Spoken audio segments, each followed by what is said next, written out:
Today, folks, we're going to talk about the ketogenic diet and heart disease. I'm here with my buddy, Bill Graff, and he's going to talk about his journey through this process and what happened after he had heart surgery. Bill educated his doctors, educated himself, and raised everybody to a higher standard. This is going to be exciting, folks, because this is what's coming. People are going to empower themselves with knowledge to educate their physicians so they don't get taken down the bad road. Bill. Russ. How are you, my man? Doing good. Tell us what happened. So working a high stress job, problem solving, basically analyzing people's issues. They want them taken care of now. They don't want to wait. They're losing millions of dollars and they just want things fixed. I handle those pretty well, but it's a high stress. Day in, day out, basically working long hours anywhere, trying to get 6 hours of sleep a night at least. And on top of that, I just recently brought my child into the world. She's 3 years old now.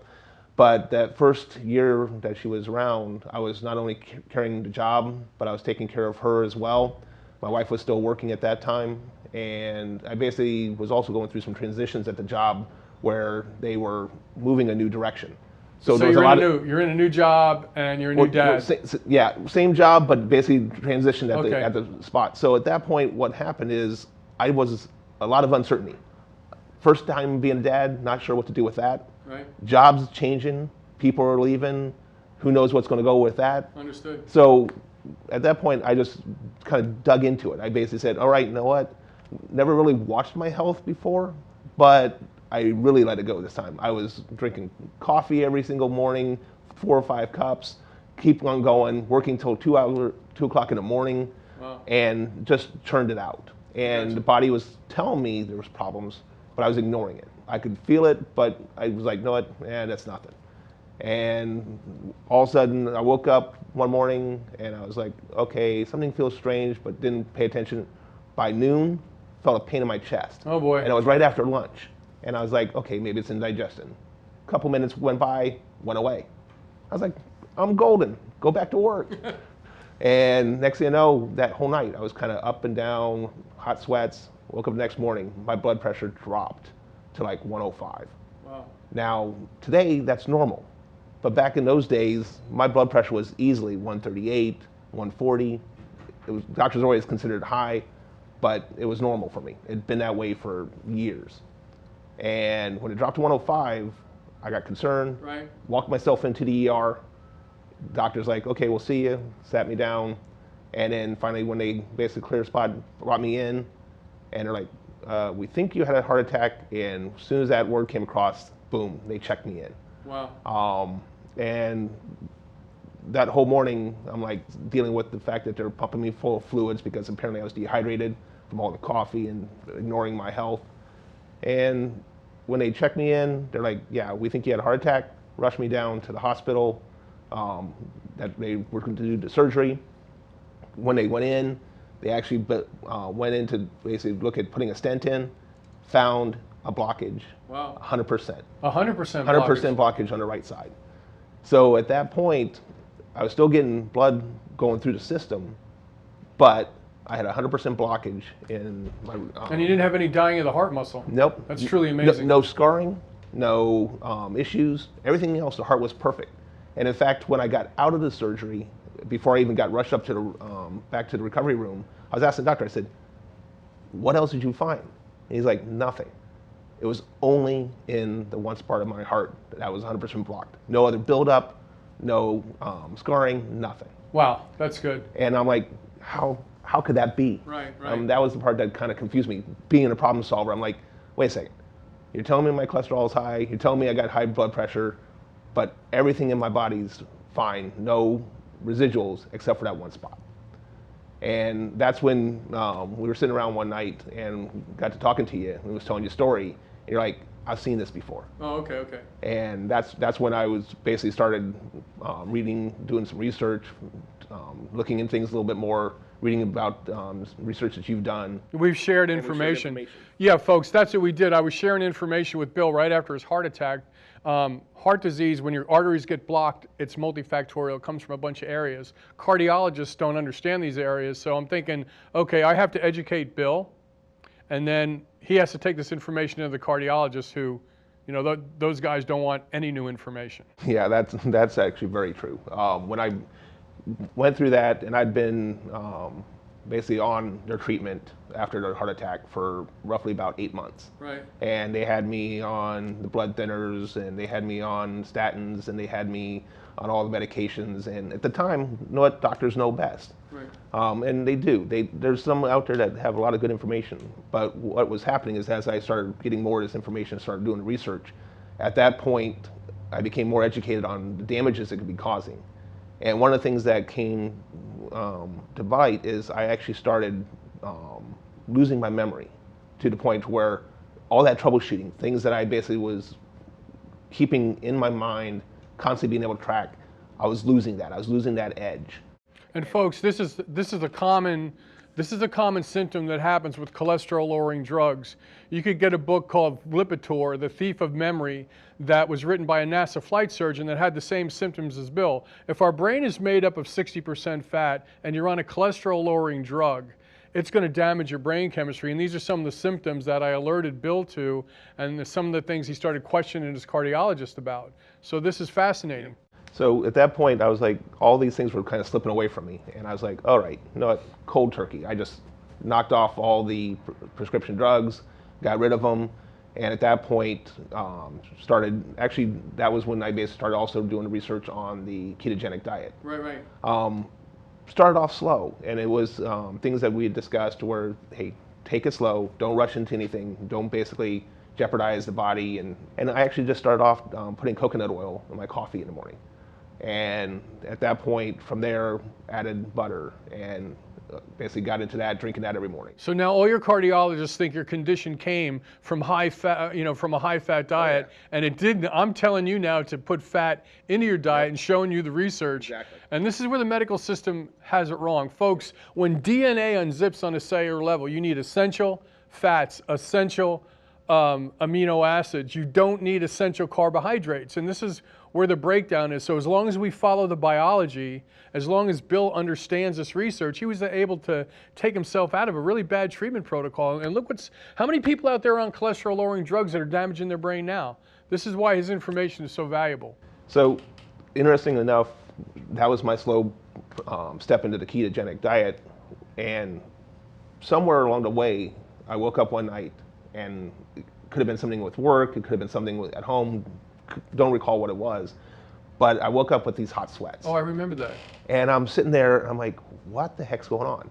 And it essentially put myself into a panic attack, where I thought I was having another freaking heart attack. Right. I'm like, here I am, Of I'm adding fat and all this stuff, it's new, and I'm like, forget this. Called 911, basically had the paramedics show up, they checked, they're like, nope, EKG and everything was fine. I said, no, forget this. Right side, left side is basically deadly. At that point, I'm not taking any chances, admit me for the night. So went in, doctors came in, basically checked, they're like, nope, blood pressure is actually dropping, you're doing good. I'm like, okay, then what the heck was going on? And of course, with the hospital I went to, they had doctor after doctor after doctor, because of course, with any kind of heart attack or heart symptom, they basically want to find out what's going on. Right. And it was interesting because as I started having the first doctor come in, told him what was going on, then they had the second doctor come in, had to repeat myself. I'm not one for repeating myself. And at that point, by the time the third one came in, I'm like, okay, let's turn this around. I asked the doctor, I said, why are you the third person asking me the same questions? They're like, well, it's a teaching hospital. Okay.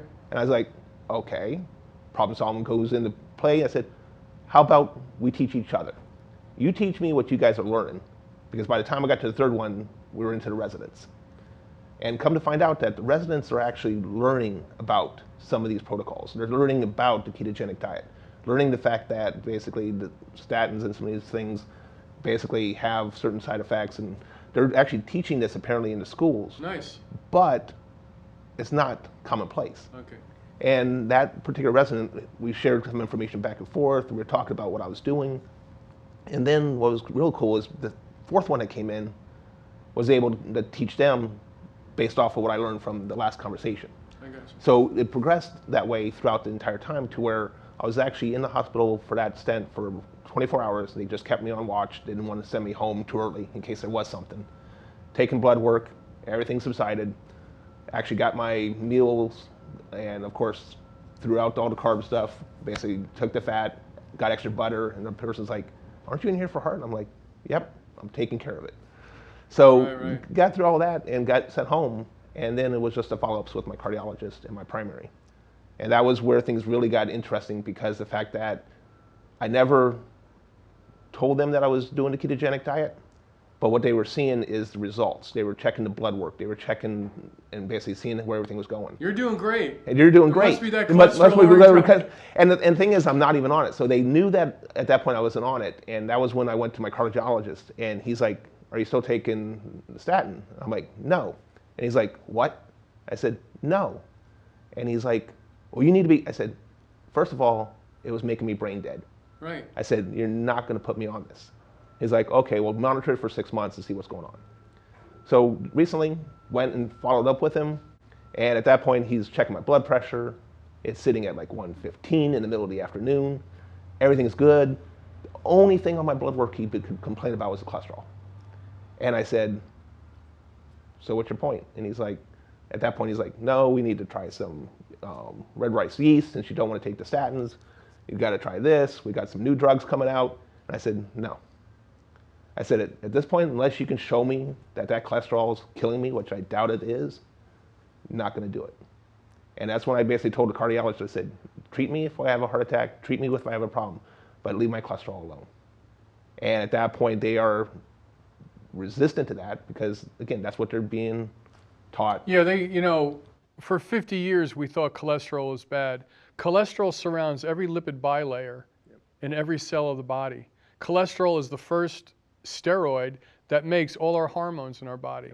So to have the American people think that cholesterol is bad, that was the biggest myth perpetuated on everybody. And your story is interesting to other people because you took control of yourself.